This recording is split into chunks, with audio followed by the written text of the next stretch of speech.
Shalom, perkenalkan nama saya Andri Sudrajat. Saat ini saya hendak memberikan satu kisah yang bagi saya merupakan kisah bagaimana Tuhan menuntun saya untuk menolong orang lain. Saudara-saudara, pernahkah Anda mendapatkan telepon dari sebuah nomor yang tidak Anda kenal? Mungkin sering juga ya.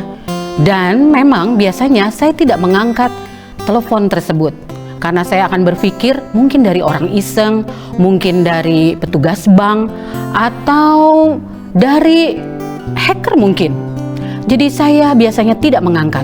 Tapi entah kenapa pagi itu saya tertarik untuk mengangkatnya. Dan ketika saya mengatakan halo, di seberang sana suara seorang bapak berkata, "Halo, boleh saya bicara dengan Andri Sudrajat?" Begitu dia bilang. Lalu saya mengatakan, "Oh iya, itu saya Pak." Lalu bapak ini mulai berkata bahwa dia mendapatkan nomor tersebut dari seseorang di Bekasi. Dan dia mengatakan, "Bu, saya memiliki sakit kanker stadium 4. Pada saat itu dia mengatakan bahwa dia mempunyai penyakit kanker paru. Lalu saya mulai berpikir ketika bapak itu terus bercerita, kenapa bapak ini menelpon saya? Saya bukan seorang dokter, saya bukan seorang perawat, dan saya bukan petugas medis lainnya.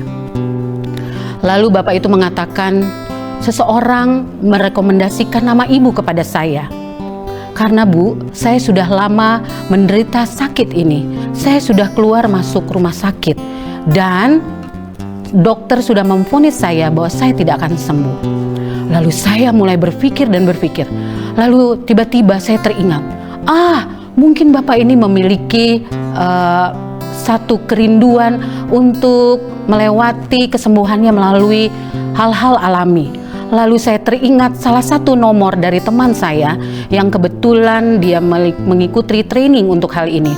Lalu saya mengatakan, "Pak, baik, saya akan memberikan nomor teman saya." Setelah beberapa hari kemudian bapak itu mulai menelpon saya lagi dan berterima kasih. Saudara-saudara, terkadang Tuhan memanggil kita dalam hal-hal yang sangat kecil bagi kita, bahkan mungkin sepele, hanya mengangkat telepon. Tetapi melalui kita, Tuhan mengajarkan bahwa sedikit saja dalam reaksi yang paling positif, kita bisa membantu orang lain. Saya tidak tahu dan belum tahu bagaimana kabar Bapak itu. Dan saudara-saudara, Tuhan selalu menggunakan apa saja untuk memanggil kita, untuk menolong dan menjadi sumber berkat bagi orang lain. Saya berdoa agar kita semua selalu boleh menjadi saluran berkat bagi sesama kita. Dan biarlah kuasa Roh Kudus, kuasa Tuhan menjadi bagian kita semua. Jadi, siap-siap untuk menerima telepon dari siapa saja. Kolose 3 ayat 23 mengatakan, apapun juga yang kamu lakukan, lakukanlah dengan sungguh-sungguh seperti untuk Tuhan dan bukan untuk manusia. Kiranya kesaksian ini boleh menjadi berkat bagi kita semua. Tuhan memberkati kita.